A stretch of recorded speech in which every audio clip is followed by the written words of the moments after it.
नमस्कार, जय श्री राम। जी हाँ, जिधर भी आप नजर दौड़ाएं इस वक्त राममय है। पूरा का पूरा माहौल राममय हो चुका है। कहीं से आपको मेरे झोपड़ी के भाग आज खुल जाएंगे, राम आएंगे, ये सुनने को मिलता है, तो कहीं आपको श्री रामचंद्र कृपालु भजे मना ये भजन सुनने को मिल रहा है। यानी जिधर भी आप जाएं, हर तरफ जय श्री राम, जय जय श्री राम का नारा गूंज रहा है। यही कुछ लोगों को इस प्राण प्रतिष्ठा से तकलीफ हो रही है, कुछ लोगों को प्राण प्रतिष्ठा से दिक्कतें हो रही है। सियासत की अगर बात करें तो सियासी लोग जैसे ममता बनर्जी और सोनिया गांधी ने पहले ही इसको पॉलिटिकल करार दे दिया है और वो इसको बॉयकॉट करने की बात कर चुकी है। वो 22 तारीख को नहीं जा रही अयोध्या। लेकिन ऐसे कुछ लोग भी हैं जो अपने आप को धर्म के ठेकेदार कहते हैं और आमतौर पे देखा जाए तो इन लोगों में कोई आपसी सहमति देखने को नहीं मिलती है। जी हाँ, मैं चार शंकराचार्य की बात कर रहा हूं और जब मैं चार शंकराचार्य की बात कर रहा हूं तो मैं कतई ये नहीं कह रहा हूं कि ये लोग गलत हैं, क्योंकि ये कहने की धृष्टता, ये कहने की जो हिम्मत है वो मुझ में नहीं है, क्योंकि शंकराचार्य अपने आप में बहुत बड़ा ओहदा है और जैसे कि मैंने कहा, सही मायने में ये धर्म के ठेकेदार हैं। लिहाजा हम इनको गलत साबित करने की हमारी वो हिम्मत, हमारी वो हिमाकत नहीं है, ना होगी, ना होनी चाहिए। लेकिन सवाल इसलिए उठता है कि जहां पुरी के शंकराचार्य यानी निश्चलानंद सरस्वती और जो उत्तराखंड के जो शंकराचार्य हैं यानी अभिमुक्तानंद सरस्वती, इन दोनों ने कहा है कि न सिर्फ ये अधर्म है 22 तारीख को प्राण प्रतिष्ठा करना, बल्कि वो इसका बॉयकॉट करते हैं, वो इसका बहिष्कार करेंगे। वहीं बाकी जो दो शंकराचार्य है यानी कांची पीठ और द्वारका पीठ के जो शंकराचार्य, उन्होंने ये तो कह दिया कि ये अधर्म है, ये गलत है।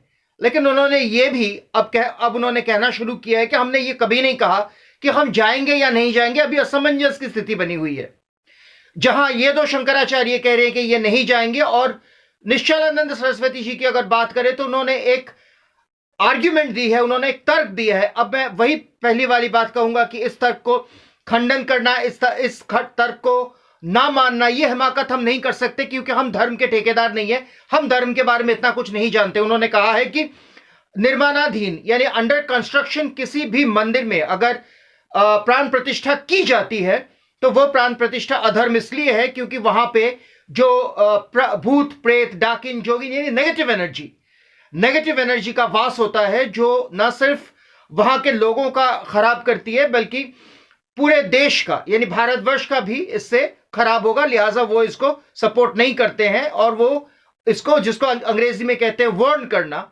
उन्होंने वर्न किया है कि आप भी इससे दूर रहिए और मोदी जी से रिक्वेस्ट किया है कि हम लोग, निश्चलानंद जी की अगर बात करें तो उन्होंने ये भी कहा है कि इसमें कोई गुस्सा, कोई ईगो क्लैश की बात नहीं है। हम सिर्फ धर्म के जो वजह से हम इसको बहिष्कार कर रहे हैं। हम अयोध्या जाते रहते हैं, हम अयोध्या जाएंगे, लेकिन हम बस इतना कह रहे हैं कि निर्माणाधीन जो मंदिर है उसमें प्राण प्रतिष्ठा मत करिए। एक बार मंदिर पूरी तरह से बन जाए उसके बाद आप प्राण प्रतिष्ठा करिए। किसने आपको मना किया है? खैर साहब, ये उनका तर्क है। सवाल सिर्फ इसलिए उठ रहा है साहब, और मैं इसलिए यहां खड़ा हूं क्योंकि मुझे सिर्फ इतना पूछना है कि अगर ये अधर्म है तो ये उस दिन कहां थे जिस दिन सुप्रीम कोर्ट अपना वर्डिक्ट दे रही थी? तब इन्होंने क्यों अपना जो ऐतराज है उन्होंने नहीं जताया? ये उस दिन कहां थे?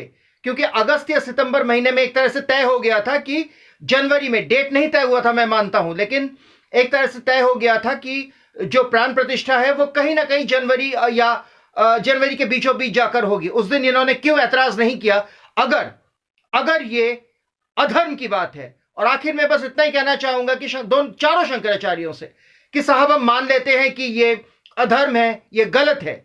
जैसे कि मैंने कहा, आप लोगों से बढ़कर धर्म किसी को नहीं पता, हम ये मान के चलते हैं और हमारी ये हिमाकत नहीं है कि हम आपको चैलेंज करें, ना ही हम करेंगे। लेकिन सवाल ये है कि अगर निश्चलानंद और जो चमोली के जो शंकराचार्य हैं, ये दोनों अड़े हुए हैं अपने बात पर कि हम इसको बहिष्कार करेंगे, हम नहीं जाएंगे। वहीं अगर अधर्म है, अगर भूत प्रेत का वास होने वाला है तो फिर ये बाकी दो शंकराचार्य वो क्यों ये कह रहे हैं कि हमने ये कभी नहीं कहा, कतई नहीं कहा कि हम जाएंगे या नहीं जाएंगे। असमंजस की स्थिति बनी हुई है। क्यों इस पर एक कंसेंसस, क्यों इस पर सहमति नहीं मिल पा रही है? बस इसी से मैं अपना लाइव खत्म करूंगा। मैं पल्लव घोष आपके साथ, नॉनसेंस।